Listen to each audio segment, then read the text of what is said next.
One of the inspirations for Clinic Mastery when we first started was a dentist by the name of Paddy Lund.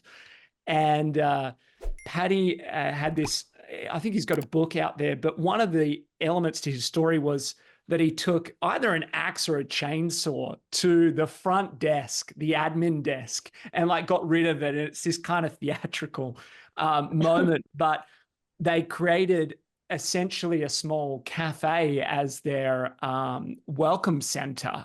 And they even changed the name there, I think, from waiting room to a welcome center.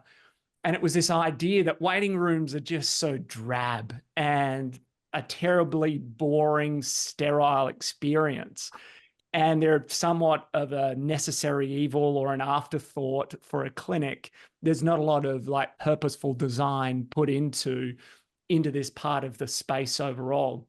But I really liked hearing those examples of how you do it. I know a couple of like pediatric clinics that have play spaces, almost like a mini creche type of space for the kids as they wait. I got 4 kids and I know what it's like. They're crawling up the walls waiting to go into the dentist or, the OT or speech pathologist. So keeping them engaged while they wait is super important.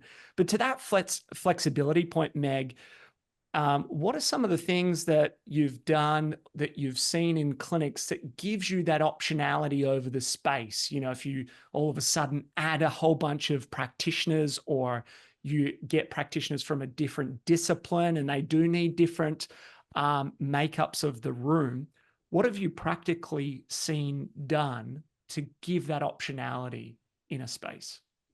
Yeah, I mean, I think it starts with our process and the way in which we intake our clients. So being physiotherapists by training, we take our design intake form very similar to how you would do it with a patient, right? So it's detailed, it's really asking the right questions so that the answer is given to us, if that makes sense. Okay. And I think any practicing clinician will understand that. So what are some of those things you want people to tell you when they come to you? Well, I think the way in which we've approached it is a little unorthodox in that most think the form is going to be strictly about their aesthetic leanings, how they like a space to look and feel. And we dive way deeper than that. And so to get back to your original question, we're asking what's your 1-year, 5-year, 10-year plan for your business. We're asking what you want your brand experience to be. We're asking for places that you like to visit across all industries that really evoke a feeling of like what you want to bring into your clinical space. We ask questions about the type of music that you like to play. It really spans the whole 360 of how then we approach the design so that we're looking not only, the aesthetic part is honestly a very, very small part of our intake. And the secret is that the aesthetics are actually the easiest part of what we do. The hard part is really taking all these factors of, okay, what's your business plan? How do you see your business growing? What's the demographic that is sort of your avatar person that you want to be treating? What types of practitioners are you looking to bring into the space? What's the vibe? What's the look? What's the feel? So that when we then design the space, we're keeping all of those things in mind. So to pull that back to the original question of the flexibility within a space, we're trying to get clinicians to look outside of the next 6 months, which is what most people are doing when they open a space. It's like, I just need to get the doors open. I just need to be practicing. Like, let's just bang up some walls and then I'll deal with it later.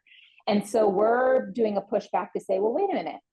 You're telling us that in 5 years, you hope to have this multidisciplinary team. And we're telling you what you think is going to take 5 years is probably going to take you 1.5 years.